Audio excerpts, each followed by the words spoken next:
Assalamualaikum warahmatullahi wabarakatuh. Salam sejahtera bagi kita semua. Salam kompeten. Berjumpa lagi di channel pembelajaran UMB Karawang. Masih pada mata kuliah pemrograman web dan masih pada materi PHP ya, rekan mahasiswa. Di pertemuan kali ini kita masuk ke materi yaitu array pada PHP. Ya, rekan mahasiswa dimanapun Anda berada, selamat menyaksikan video pembelajaran kali ini dan sehat selalu ya.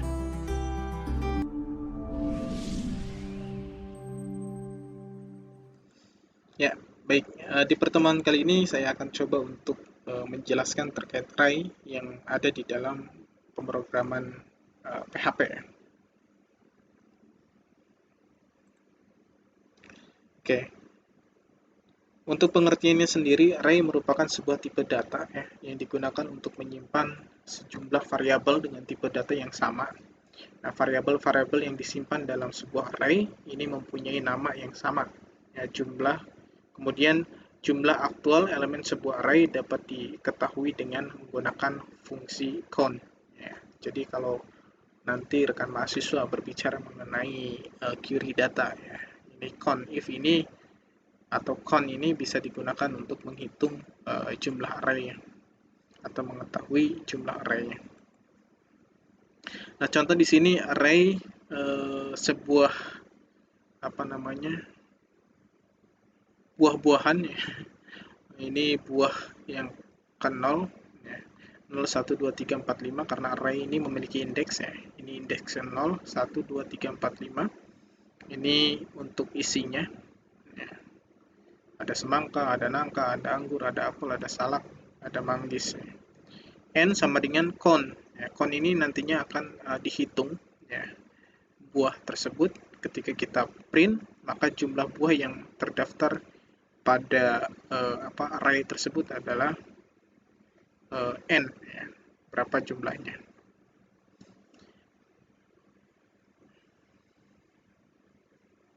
Oke.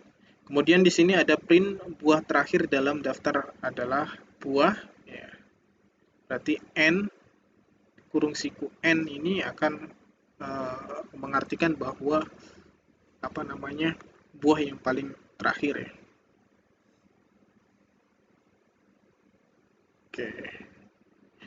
Dengan ini ya, pengurangan n ya, dengan perintahnya adalah pengurangan n, nanti akan otomatis n ini berkurang ya kan, dikurangi sampai proses terakhirnya.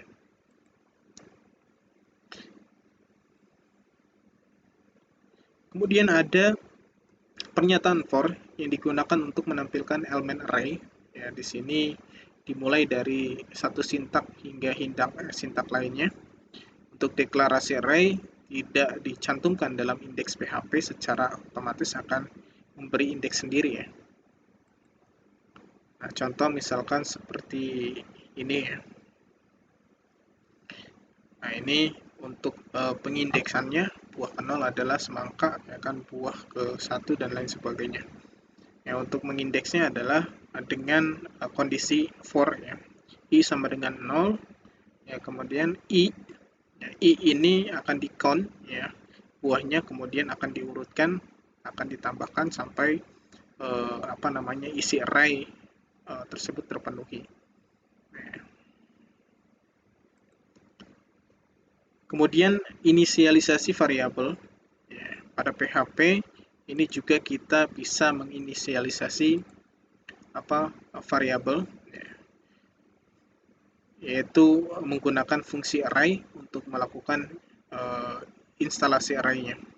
Kota array misalkan seperti itu ya, kota array. Nah, ini yang standar digunakan ya, kota array Jakarta, Surabaya, Malang, Yogyakarta. Nah, untuk sintaknya harus diawali dengan kalimat array, kurung buka, kemudian kutip, ya, diakhiri dengan kutip.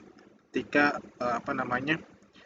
tipe data yang ingin ditampilkannya sudah selesai, maka kita lanjut lagi ketika ada tipe data string berikutnya dengan koma ya, dan seterusnya. Dengan demikian penulisan inisialisasi tersebut lebih mudah ya, indeks dimulai dari 0 ya, Jadi kita nggak perlu nulis variabel indeksnya dulu kan, indeks 0, 1, 2, 3 dan seterusnya. Kalau dengan menggunakan array dalam kurung ini, kita ya tinggal masukkan saja bahwa di dalam kotak ini memiliki array dengan tipe data string ya. Tipe data string sebanyak 1, 2, 3, 4, 5 ya, 5 kotak. Kalau tadi kan harus diurutkan satu-satu ya. Kalau dengan inisialisasi variabel ini jauh lebih simpel ya. Kemudian PHP mempunyai cara unik dalam menggambarkan indeks array dan isi array-nya. Indeks sama dengan lebih besar isi ya.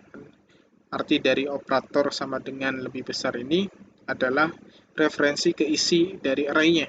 Ya, bukan operator perbandingan ya. Tapi ini adalah untuk melakukan referensi terhadap isi daripada array-nya. Atau bisa juga dengan strip kurung siku gitu ya. Strip kurung ini bukan siku ya. Apa sih bahasanya, kurung lebih besar ya gitu ya. Ya. Ya, contohnya seperti yang di sini. Nah, ini sebenarnya nggak perlu lagi nih ditulis 01 Jakarta dan lain sebagainya kalau kita menggunakan array dengan menggunakan inisialisasi. Ya, ini bisa juga menggunakan sama dengan kurung siku gitu ya. Oke, next. Ada juga array yang sifatnya adalah multidimensi, yang merupakan array yang di dalamnya berisi satu atau beberapa array lagi. Nah, ini disebut juga dengan istilah multidimensi. Ya, contohnya seperti ini ya. Jadi di dalam array ada array lagi. Ya, misalkan di sini array pertama adalah Sartika, misalkan nama orangnya. Kemudian array berikutnya adalah nilainya, kategori nilainya, ya kan. Kemudian ada lagi nama lagi Adi, array dan seterusnya, gitu ya. Ini yang disebut dengan array multidimensi. Gitu. Ketika yang ingin ditampilkannya adalah Adi, maka nilai yang ditampilkannya juga nilainya Adi, gitu kan ya. Nah, itu salah satu contoh daripada array. Oke, sampai di sini untuk perjumpaan kali ini ya rekan mahasiswa. Nanti mungkin untuk lebih jelasnya kita akan praktikkan ya sama-sama. Saya juga akan buatkan video untuk pembelajaran praktikumnya. Nanti bisa rekan mahasiswa ikuti dan juga diimplementasikan. Nanti juga akan saya buatkan satu penugasan praktikum ya yang bisa rekan mahasiswa bisa lakukan atau bisa kerjakan ya. Terima kasih. Kurang dan lebihnya mohon maaf. Saya akhiri pertemuan ini. Wassalamualaikum warahmatullahi wabarakatuh. Salam kompeten.